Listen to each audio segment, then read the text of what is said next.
Morning class. आज हम आपका हिंदी व्याकरण में पाठ 8 पढ़ेंगे, लेकिन उससे पहले आपके लिए मैं जैसे यहाँ पर लिख रही हूँ, देश के लिए भक्ति, है ना। तो ये लिखा मैंने, देश भक्ति, ठीक है। ऐसे ये आपका मुरली को धारण, मुरली को धारण किया है जिसने, है जिसने। कौन कौन करता है मुरली को धारण? आपका कृष्ण, है ना। या मुरलीधर होता है ना, तो उसको हम मुरलीधर बोलेंगे, धर, ठीक है। ये हो गया आपका। ऐसे ही आपका विद्यालय,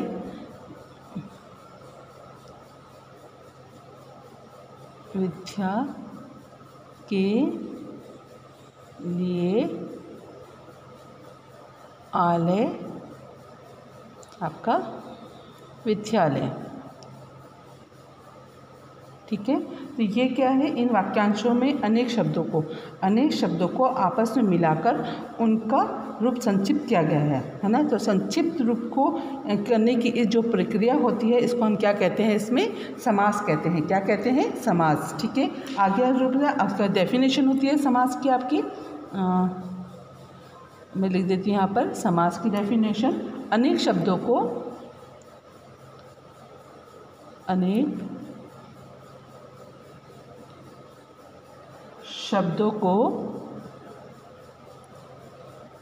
संक्षिप्त, अनेक शब्दों को संक्षिप्त करके नए शब्द बनाने की प्रक्रिया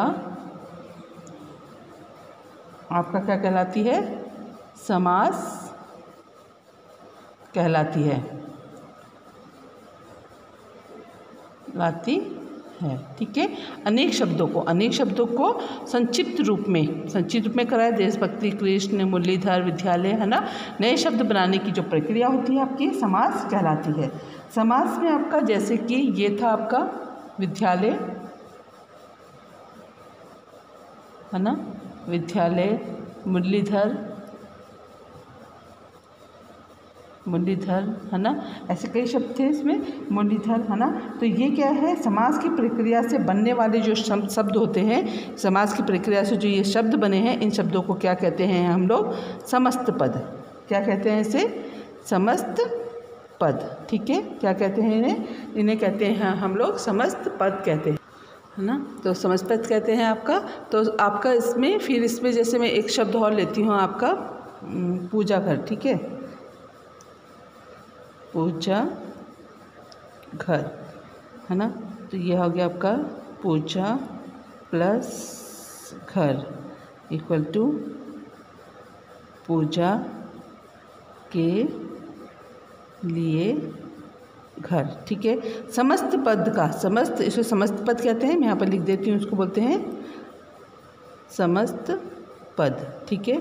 समस्त पद को विग्रह करके, विग्रह मतलब तोड़ के पुनः उसकी स्थिति में लाना, है ना। वैसी लाने की जो प्रक्रिया होती है, तो उसको क्या कहते हैं हम लोग? आपका समास विग्रह कहते हैं। क्या कहते हैं इसे? समास विग्रह, है ना। इसे समास विग्रह कहते हैं। आगे समझ में, है ना। समस्त पद, ठीक है। समस्त पद को आपका जो है पुनः उसकी स्थिति, पहले वाली जो स्थिति थी उसमें लाने की जो प्रक्रिया होती है, उसको समास विग्रह कहते हैं आपका, ठीक है। समस्त पद को मुख्यतः 2 पद होते हैं, है ना। जो आपका समस्त पद होता है उसके 2 पद होते हैं आपका। पहला होता है पूर्व पद, जो ये वाला होता है इसको बोलते हैं आपका पूर्व पद, ठीक है। जो दूसरा वाला होता है इसको बोलते हैं उत्तर पद। आ गया समझ में, है ना। ये आपका क्या है? समस्त पद हो गया।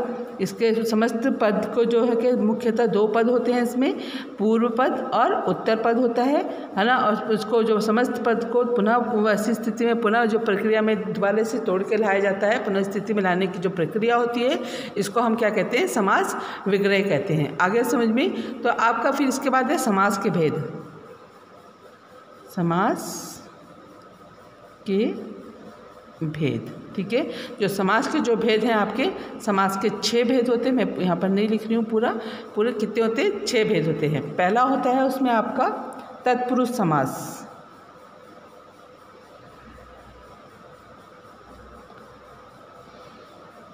समास, ठीक है। तत्पुरुष समास में क्या होता है? इस समास में उत्तर पद अर्थात दूसरा पद क्या होता है? प्रधान होता है तथा कारक चिन्हों का लोप हो जाता है, ठीक है। कर्ता तथा संबोधन इन 2 कारकों के अतिरिक्त सभी 6 कारकों के आधार पर इस समास के 6 भेद होते हैं, है ना। आपका क्या बोला मैंने कि इसमें जो कारक चिन्हों का लोप हो जाता है। कारक आपने पढ़े थे ना, कर्ता ने कर्म को कर्ण से, है ना, ये पढ़े थे ना। तो उनकी चिन्हों का क्या हो जाता है? लोप हो जाता है इनका जब समस्त पद बनाते हैं हम लोग। और दूसरा क्या होता है? केवल इसमें जो कर्ता कारक और संबोधन जो कारक थे वो इन दोनों को प्रयोग नहीं किया जाता, बल्कि जो बाकी जो 6 हैं उन्हीं के आधार पर तत्पुरुष के 6 भेद होते हैं आपका, है ना। और जब इस समास में उत्तर पद क्या होता है? उत्तर पद आपको पता है दूसरा वाला, ये वाला पद प्रधान होता है और कारक चिन्हों का लोप हो जाता है। जैसे के लिए, है ना, ये कारक चिन्ह है आपका, इनका लोप हो जाता है। आगे समझ में। तो इसको हम क्या कहते हैं? तत्पुरुष समास कहते हैं। आ गया। इसकी डेफिनेशन नहीं लिख रही हूँ मैं। फिर इसके बाद आता है पहला, इसमें है आपका कर्म तत्पुरुष समास। कर्म तत्पुरुष समास, ठीक है। कर्म तत्पुरुष समास में क्या होता है आपका? इसमें को चिन्हों का क्या हो जाता है? आपका लोप हो जाता है ना। कर्म में क्या आता था? को आता था, है ना। को चिन्ह का लोप हो जाएगा आपका, है ना। तो इसमें बनेंगे जैसे आपका यश प्राप्त, ये आपका समस्त पद है ना। तो इसका यदि हम विग्रह करेंगे तो क्या बनेगा? यश को प्राप्त, ठीक है। आगे समझ में। यश को प्राप्त, तो इसमें को चिन्ह का आपका क्या हो गया? लोप हो गया। जब हमने इसको समस्त पद बनाया तो यश प्राप्त हो गया, ठीक है। ऐसे है आपका ग्रामगत। ग्रामगत में, है ना, तो ग्राम को गत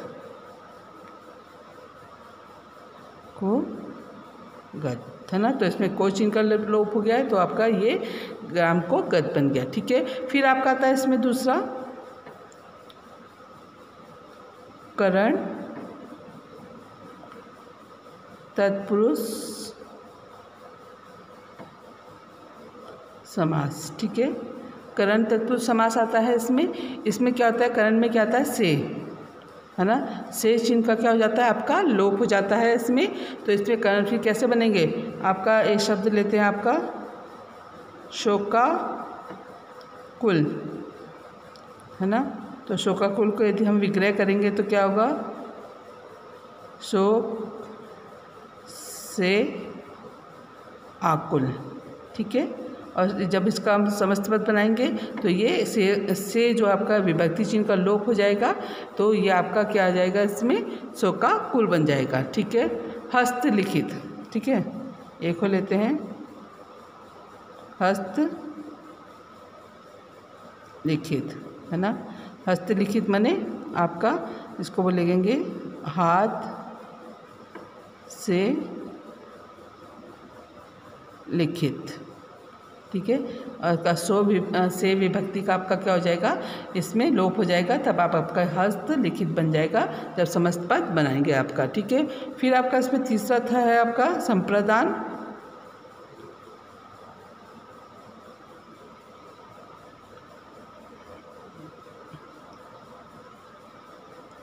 संप्रदान तत्पुरुष, ठीक है। संप्रदान तत्पुरुष के अंतर्गत भी आपका क्या होता है? इनके जो कौन सा चिन्ह होता है? के लिए, है ना। कारक चिन्हों में लगाते हैं आपका के लिए चिन्हों का लोप हो जाता है आपका। जैसे कि आपका चिड़ियाघर, चिड़िया घर, ठीक है। चिड़ियाघर आ गया आपका, समस्त पद है आपका। अब इसका विग्रह करेंगे तो क्या बनेगा आपका, चिड़िया के लिए घर, है ना, के लिए घर, है ना। यदि इसको आप पुनः यदि क्या बनाओगे, समस्त पद में इसको लेकर आओगे, है ना, यदि इसका समास बनाओगे तो के लिए विभक्ति का क्या हो जाएगा आपका, लोप हो जाएगा, तो चिड़िया घर बन जाएगा। आगे समझ में, है ना। विद्या के लिए आलय, आपका विद्यालय लेते हैं, है ना। विद्यालय का यदि विग्रह करेंगे तो क्या बनेगा आपका, विद्या के लिए आलय, है ना। तो जब हम इसका क्या बनाएंगे, समास बनाएंगे, समस्त पद बनाएंगे तो विद्या लय हो जाएगा, के लिए का आपका लोप हो जाएगा। ये आपका संप्रदान तत्पुरुष है। आपको कारक याद होंगे तो आपको ये आसानी से आप इसको कर सकते हैं। फिर आपका आता है, इसमें संप्रदान हो गया था, फिर आता है आपका अपादान।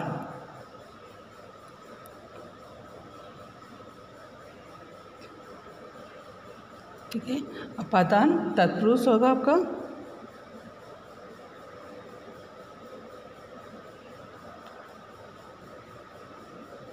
अपादान तत्पुरुष समास, है ना। इसमें क्या आता है, इसमें भी से होता है ना। एक तो आपका एक इसमें से अपादान में होता है अलग होना, किसी से होना। तो फिर आपका जैसे भयभीत, भयभीत, है ना। तो भयभीत में आपका, है ना, तो भयभीत से क्या बनेगा, भय से भीत, ये आपका समस्त पद है ना। तो इसका विग्रह करेंगे तो क्या आएगा, भय से भीत, ठीक है। भय से भीत और समस्त पद बनाएंगे तो से विभक्ति का लोप हो जाएगा, तो आपका भयभीत हो जाएगा, है ना। फिर आपका आता है धनहीन, ठीक है। तो आपसे क्या बनेगा, ये धन से हीन, ठीक है। फिर से आपका ये समास विग्रह हो गया। अब इसको समस्त पद बनाएंगे तो से विभक्ति का आपका लोप हो जाएगा। आगे समझ में, ऐसे ही आपका बंधन मुक्त हो गया, जैसे बंधन मुक्त, है ना। तो आपका बंधन मुक्त में क्या होगा, इसका जो विग्रह करेंगे तो क्या होगा, बंधन से मुक्त, ठीक है। तो आप इसका जब समस्त पद बनाएंगे इसको तो से विभक्ति का आपका क्या हो जाएगा, लोप हो जाएगा, तो बंधन मुक्त बन जाएगा, ठीक है। फिर आपका आता है इसमें संबंध तत्पुरुष समास।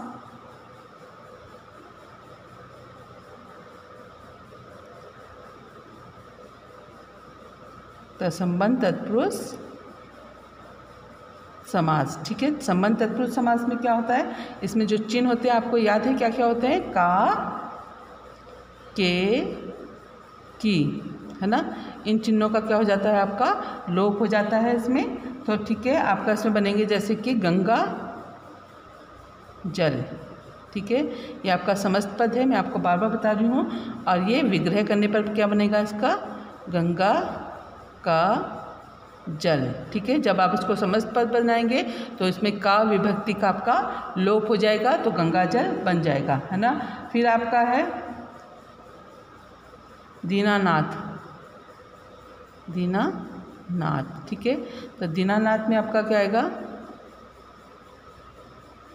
दीनों के नाथ, ठीक है। ये आपका क्या है, समस्त पद है, समास विग्रह है। जब इसको समस्त पद बनाएंगे तो के विभक्ति का आपका लोप हो जाएगा, ठीक है। आगे समझ में, घुड़दौड़,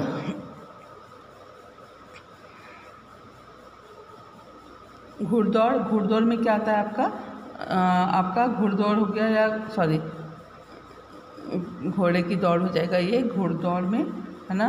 तो आपका इसमें घोड़ों की दौड़, ठीक है, ये हो जाएगा। जब आप इसका समस्त पद बनाएंगे तो की विभक्ति का आपका लोप हो जाएगा। आगे समझ में, बहुत इजी है ये, आपको कारक याद हैं अच्छी तरह से, तो आप इसको बहुत अच्छी तरह से कर सकते हैं। फिर आपका इसमें आता है अधिकरण, अधिकरण तत्पुरुष समास,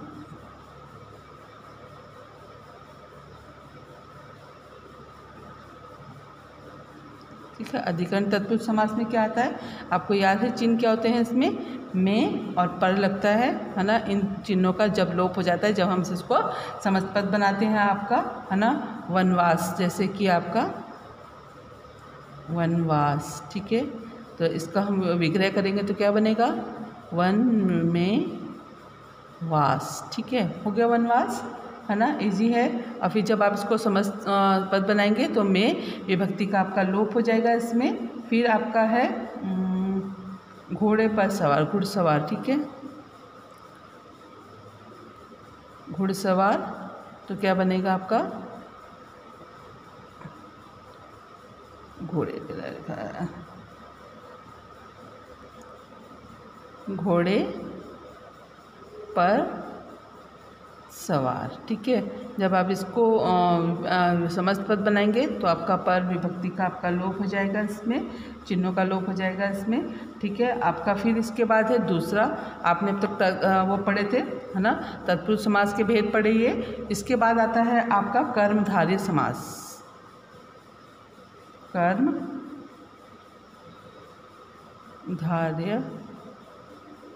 समास, ठीक है। कर्मधारय समास में क्या होता है, इस समास के पहले तथा दूसरे पद में विशेषण और विशेष्य अथवा उपमान तथा उपमेय का संबंध बोध होता है। विशेषण और विशेष्य पढ़ा था आपने, विशेषण किसे कहते हैं, किसी को पता है विशेषण क्या होता है आपका, और विशेष्य क्या होता है, कोई मुझे बता सकता है, हाँ बताओ क्या होता है आपका, याद है आपको किसे कहते हैं विशेषण, बोलो।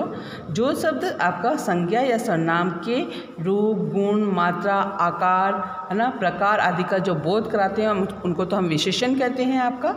अब विशेष्य क्या होते हैं, विशेषण पद जिसे संज्ञा या सर्वनाम की विशेषता बताते हैं। विशेषण पद कहते हैं जिस संज्ञा या सर्वनाम की विशेषता बताता है उसे हम क्या कहते हैं, विशेष्य कहते हैं। विशेषण पद जिस संज्ञा या सर्वनाम की विशेषता बताता है उसे हम विशेष्य कहते हैं। जैसे एग्जाम्पल आपका यहाँ पे लेती हूँ मैं, 3 है ना केले, केले की विशेषता क्या है कि वो 3 है, और किसकी विशेषता बताई है उन्होंने, केले, आपका विशेष्य, केले विशेष्य हो गया और 3 आपका क्या हो गया, विशेषण हो गया, है ना। आगे ना समझ में, तो आपका मैंने कर्मधारय समास क्या बोला, इस समास के पहले तथा दूसरे पद में, पहला और दूसरा पद याद है ना आपको, मैंने बताया था उत्तर पद और आपका पूर्व पद, है ना। तो आप पूर्व पद क्या होता है, पहला पद होता है, उत्तर पद आपका दूसरा पद होता है। तो पहले तथा दूसरे पद में विशेषण और विशेष्य, है ना, अथवा उपमान या उपमेय का संबंध होता है। जैसे कि आपका पीताम्बर, ठीक है,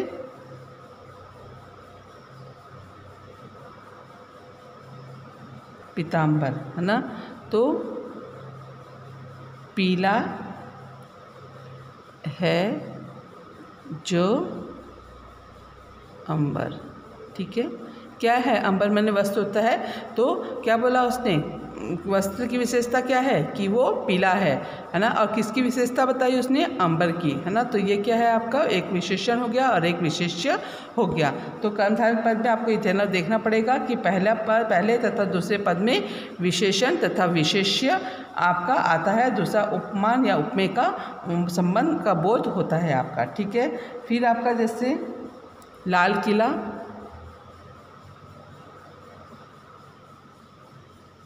है ना, तो लाल किला में क्या है आपका, लाल है जो किला, ठीक है। तो लाल क्या है आपका, इसमें क्या है, विशेषण है, और किला क्या है आपका, विशेष्य। किसकी विशेषता बताई उसने, आप बताओ, किले की, है ना। और किले में क्या क्या बताई विशेषता कि वो लाल रंग का है ना, और आपके विशेष्य क्या होगा, आपका किला होगा, ठीक है। आगे समझ में, तो ये आपका कर्मधारय समास के अंतर्गत आएगा इसका, ठीक है। फिर आपका इसमें है, फिर नीला है जो कमल, नील कमल भी आ सकता है, जैसे आपका नील कमल, ठीक है। नील कमल में क्या है, नीला है जो कमल, ठीक है। तो नीला क्या है आपका, कमल की विशेषता क्या है कि वो नीले रंग का है ना। और किसकी विशेषता बताई उसने, कमल की। तो ये आपका कर्मधारय समास के अंतर्गत आता है। फिर आपका आता है तीसरा इसमें द्विगु समास। द्विगु समास, ठीक है। जिस समास में पहला पद संख्यावाची विशेषण हो तथा समस्त पद समूह बोधक हो तो वह द्विगु समास कहलाता है। पहला पद याद है ना आपको, क्या था बताओ, मैंने बताया था ना आपको पहला पद और दूसरा पद क्या होता है, बताओ बताओ, किसी को पता है पहला पद, है ना। जैसे कि मैंने आपका यहाँ पर लिखा था, कोई शब्द लेते हैं जैसे गंगा प्लस जल, ठीक है। तो पहला पद क्या होता है, पहला ये आपका पूर्व पद होता है, मैंने आपको बताया था। और दूसरा होता है आपका उत्तर पद। तो उसने क्या बोला, द्विगु समास, जिस समास में पहला पद, इस पहले पद की वो बात कर रहा है जो कि संख्यावाचक, संख्यावाचक पता है ना आपको, काउंटिंग होती है 1 2 3 4 5 6 7 8, है ना। तो उसको कहते हैं विशेषण हो तथा समस्त पद, जो आपका पूरा जो समस्त पद बनेगा वो क्या होता है, एक समूह का बोध कराएगा, एक समूह का बोध कराता होगा, वो आपका द्विगु समास के अंतर्गत आएगा। आप इसको आराम से पहचान सकते हैं। जैसे मैं आपका एग्जाम्पल लेती हूँ, नवरात्रि, है ना, नवरात्रि, ठीक है। यदि मैं इसको आपका पूर्व पद और समस्त पद में लिखूं, नव प्लस रात्रि, है ना। नवरात्रि मतलब 9 रात्रियों का समूह, ठीक है। तो ये क्या है आपका नव। उसने क्या बोला था, जिस समास में पहला पद, पहला पद ये है आपका पूर्व पद, संख्यावाची विशेषण होता है, और समस्त पद क्या करता है, ये समस्त पद क्या बता रहा है आपको, एक समूह का बोध करा रहा है। नवरात्रि मतलब 9 रात्रियाँ, है ना, एक समूह का बोध करा रहा है, तो आपका द्विगु समास होगा। आप इसको आसानी से पहचान जाते हैं। आपका विग्रह करेंगे तो क्या बना, 9 रात्रियों का समूह आपका, ठीक है। फिर आपका पंजाब, है ना। तो पंजाब का यदि हम करेंगे तो क्या बनेगा, 5 आबों, आबों मीन्स नदियों, है ना, 5 नदियों का समूह, ठीक है। तो ये आपका संख्यावाचक में आ जाएगा। चौमासा ले, जैसे चौमासा, ठीक है। चौमासा क्या होता है आपका, 4 मास हो गए, है ना, 4 प्लस मास, तो 4 मासों का समूह। आ गया समझ में, ये क्या हो गया आपका, चौमासा हो गया, है ना। फिर इसके अंतर्गत आता है आपका, जैसे कि आपका कुछ और लेते हैं, त्रिनेत्र, है ना, त्रिनेत्र भी हो सकता है। त्रिनेत्र मतलब 3 आँखें, है ना। त्रिनेत्र मीन्स 3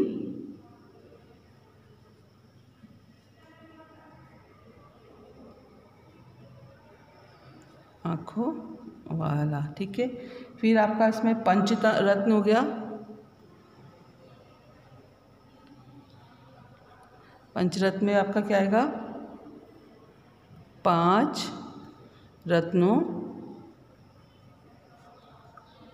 का समूह, ठीक है। तो ये क्या हो गया आपका, द्विगु समास के अंतर्गत आता है। आगे समझ में बहुत आसान है, आपको वैसे ही पहचान सकते हो। इनके शब्द नामों से भी आप नवरात्रि, पंजाब, चौमासा, त्रिनेत्र, पंचरत्न, है ना, नवरत्न, आपका त्रिलोक, त्रिवेणी, है ना, कई शब्द बन सकते हैं, शताब्दी, सप्तऋषि, इस तरह के कई सारे शब्द इसके अंतर्गत आते हैं आपका, ठीक है। आपका जो इसमें जो दूसरा जो भाग है मैं आपको नेक्स्ट वीडियो में पढ़ाऊँगी। तब तक के लिए आपको धन्यवाद। और अपनी एक्सरसाइज अच्छी और सुंदर लेख में अपनी कॉपी में आप करोगे। धन्यवाद।